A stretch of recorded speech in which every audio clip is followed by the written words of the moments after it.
Saya rasa standard Mahathir ni lebih kurang macam satu C. Bila dia maki kepala bapa hang, itu bukan makian, itu pujian. Mahathir pun sama juga. Bila dia beritahu, I nak you bubarkan UMNO, join bersatu. Itu yang bila Datuk Zahid, genap 10 hari selepas Datuk Zahid mengingkari titah dia, bubarkan UMNO, join bersatu. Genap 10 hari, maka ditambah 87 pujian terhadap Datuk Seri Zahid. Bukan tuduhan. Sumpah bukan tuduhan. Itu pujian. Jadi saya nak beritahulah, rakyat Malaysia ni bukan bodoh. Apatah lagi, pujian yang diterima oleh Datuk Zahid ni luar biasa. Bila mana Datuk Zahid menerima, itu pun dari segi tuduhan pun dah tak betul. Dia orang kata terima 13 juta sebenarnya Datuk Zahid dapat sumbangan, dia dipanggil political donation ataupun sumbangan politik. Dia terima 2 kali je, 100,000 daripada UKSB. Tapi dia orang claim kata sampai 13 juta. Yang kita tahu yang kaya-kaya ahli lembaga pengarah UKSB, Wan Badar, David Tan dan sebagainya. Tetapi yang menjadi persoalan dia sehingga hari ini tak boleh dijawab. Daripada sumber yang sama yang beritahu dia menyumbangkan kepada Datuk Zahid dana politik ini, sumber yang sama memberitahu bahawa dia juga memberi kepada Tun Dr. Mahathir 2.6 juta melalui anak saudara dia punya suami, iaitu Puan Sri Yasmin punya suami, Tan Sri Rahmat. Dan sumber yang sama, UKSB juga memberikan dana sebanyak 1.3 juta pada Tan Sri Muhyiddin, memberikan kepada Syamsuddin Tun Husin, memberikan kepada Khairi Jamaluddin dan lain-lain ahli politik. Tetapi bezanya, orang lain yang tak dipaksa oleh Tun Dr. Mahathir untuk membubarkan UMNO, bila mereka dapat dana politik daripada UKSB, itu dipanggil political donation ataupun sumbangan politik. Tetapi bila Datuk Zahid tak mau tunduk dengan desakan ataupun pujian tadi, tak nak tunduk dengan pujian Tun Dr. Mahathir, maka dia dapat 87 pujian. Dan yang menariknya, hakim, ini bukan soal peguam negara, hakim dalam kes yang pertama yang 40 pertuduhan di Mahkamah Tinggi Shah Alam mendapati bahawa tak masuk akal kerana laporan SPRM dibuat ke atas Datuk Seri Syamsuddin Tun Husin dan Datuk Seri Zahid Hamidi. Tapi kita pun tahu Syamsuddin membantu untuk Tun Dr. Mahathir menarik 16 orang ahli parlimen daripada BN. Maka bila dia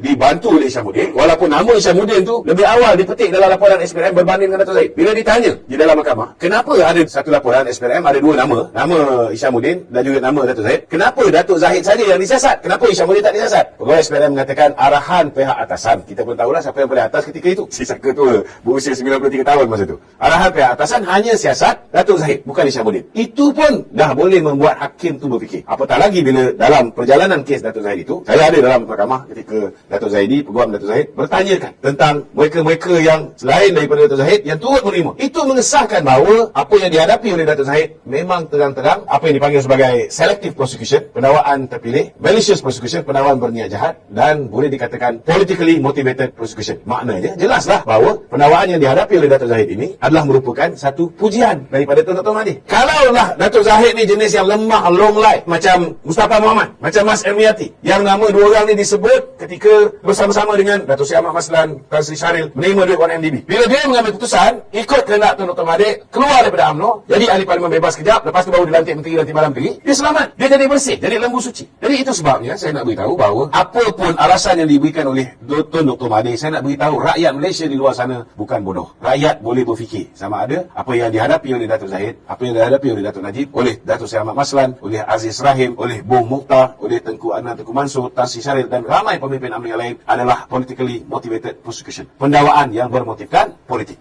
Sedangkan yang terang-terang kes yang video begitu jelas